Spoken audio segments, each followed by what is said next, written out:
পরম করুণা পরম জ্যোতি আলয় দর্শন। সংকল্প। বিবাদমান কোনো বিষয় নিয়ে বাদী ও বিবাদী পক্ষ আদালতে মামলা করলে বিচারক তাদের হয়ে সিদ্ধান্ত নেন। এটা একটা দীর্ঘ ও জটিল প্রক্রিয়া। সাধারণভাবে একজন ব্যক্তি ব্যবসা বাণিজ্য বা বিবাহ সংক্রান্ত বিরোধ, জমিজমা বা সম্পত্তি সংক্রান্ত বিরোধ, কর্মসংস্থান সংক্রান্ত বিরোধ অথবা ব্যক্তিগত আঘাতের ক্ষতিপূরণ প্রাপ্তি আশায় আদালতে মামলা করতে পারেন। অনেক সময়ে সমাধান সূত্র খুঁজে না পাওয়ার কারণে এই ধরনের মামলা বহু বছর ধরে চলতে থাকে। ফলে সময়, ঊর্জা ও অর্থের অপচয় ঘটে। আজকের এই আলয় দর্শনে শ্রী পরমজ্যোতি একজন ব্যক্তিকে আদালতে চলা মামলায় জয়লাভ হেতু অনুগ্রহ প্রদান করবেন। চমৎকার। চমৎকারগুলি যখন দেখা হয়, পড়া হয়, শোনা হয় এবং অন্যের সঙ্গে ভাগ করে নেওয়া হয়, তখন সেগুলি বহু গুণে বৃদ্ধি পায়। নিজ জীবনে চমৎকার ও সৎকর্ম প্রাপ্তি হেতু আপনার সঙ্গে ঘটা চমৎকারগুলি অন্যের সঙ্গে ভাগ করে নিন। যখন আপনি চমৎকার শোনেন এবং আলয় দর্শনে অংশ নেন, তখন আপনার জীবনেও চমৎকার ঘটে। মন্দিরে প্রবেশ করার পূর্বে এই চমৎকারটি মনোযোগ দিয়ে শুনুন। নমস্কার। 1984 সালে আমার বাবা কর্ণাটকের ধারওয়াদ জেলার একটি গ্রামে তারই এক আত্মীয়র কাছ থেকে 1 একর 24 বিঘা পরিমাপ বিশিষ্ট একটি জমি ক্রয় করেন। কিন্তু আমাদের অজ্ঞতার সুযোগ নিয়ে সেই আত্মীয় জমিটি তার নিজের দখলে রেখে দেন। এমনকি সেই জমিতে চাষাবাদও করতে থাকেন। 2015 সাল নাগাদ বিষয়টি আইনের সাহায্যে সমাধান করার জন্য আমরা আদালতে যাই, কিন্তু আমাদের হতাশ করে বিচারক সেই আত্মীয়র পক্ষে রায় ঘোষণা করেন। 2019 সালে আমরা শ্রী পরমজ্যোতি আম্মা ভগবানের শরণে আসি। সেই সময় আমরা পবিত্র বড়দীক্ষামালা ধারণ করে ব্রত উদযাপনের জন্য সত্যলোকে যাই এবং নিষ্ঠার সঙ্গে এই বিষয়ে প্রার্থনা জানাই।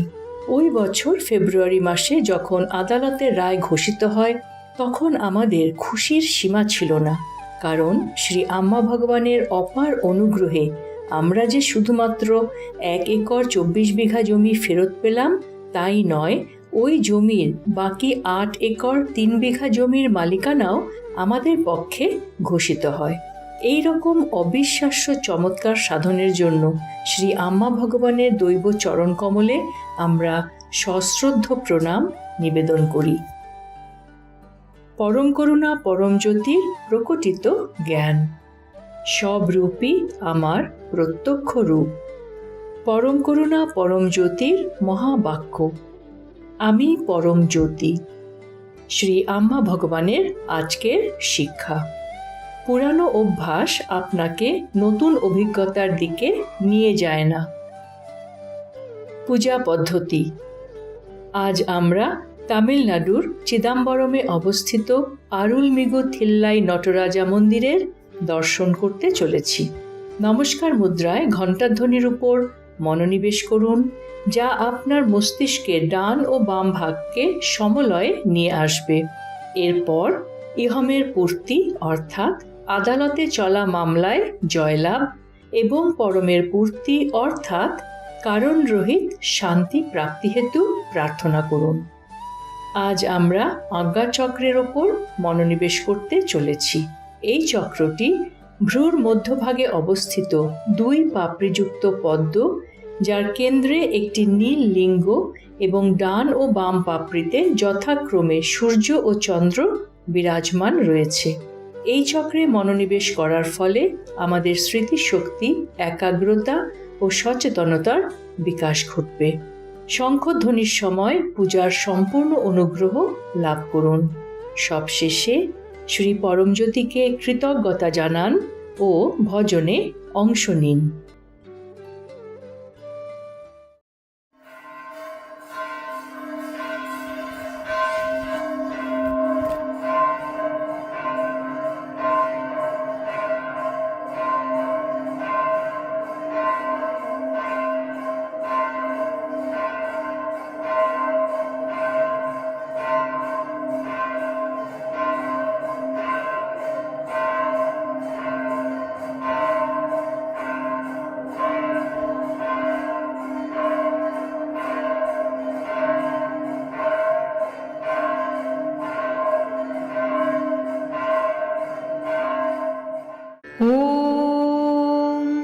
सच्चिदानन्द परब्रह्मा पुरुषोत्तम परमात्मा श्री परञ्ज्योति भगवती समेत श्री परञ्ज्योति भगवते नमः। ॐ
कृपासमुद्रं सुमुखं त्रिनेत्रं जटाधरं पार्वतीवामभागं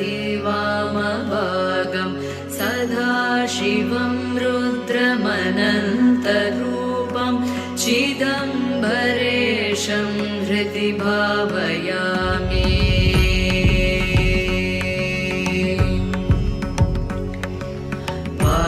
वाचामतीतं फणिभूषणाङ्गं गणेशतातं धनस्य मित्रं कन्दर्पनाशं कमलोत्प्रकाशं चिदम्बरेशं हृदि भावयामि।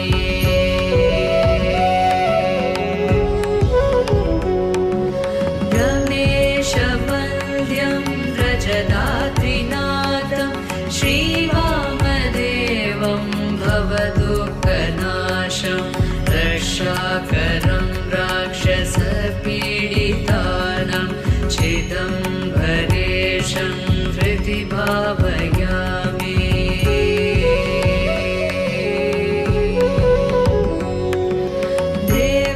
देवादिदेवं जगदेकनाथं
कुण्डलिनी आरोहणम्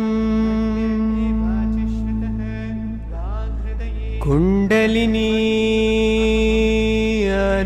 वाणीर्वाणीरोहणम् कुण्डलिनी आरोहणम्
दीन करुणाकरणे नटराजा नीलकण्ठने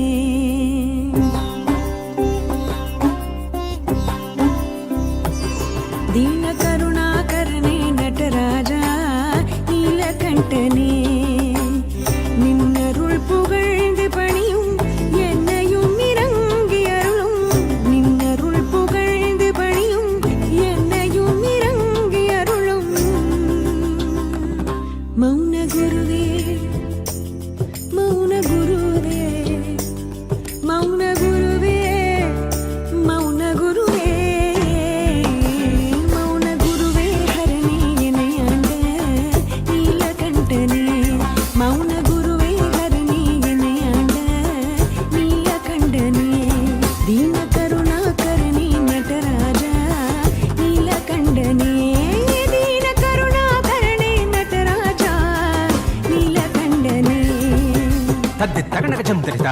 मीनलोचनी मणाळा ताण्डवमाडुं सभापते मीनलोचनी मणाळा ताण्डवमाडुं सभापते मीनलोचनी मणाळा ताण्डवमाडुं सभापते मीनलोचनी मणाळा ताण्डवमाडुं सभापते ज्ञानिगळ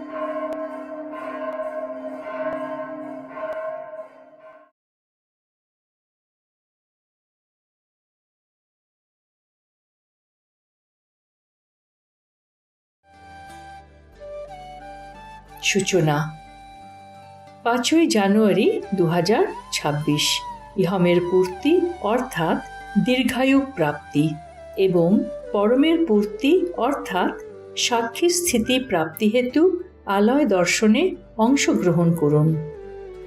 সকলকে ধন্যবাদ। নমস্কার। শ্রী আম্মা ভগবান শরণম।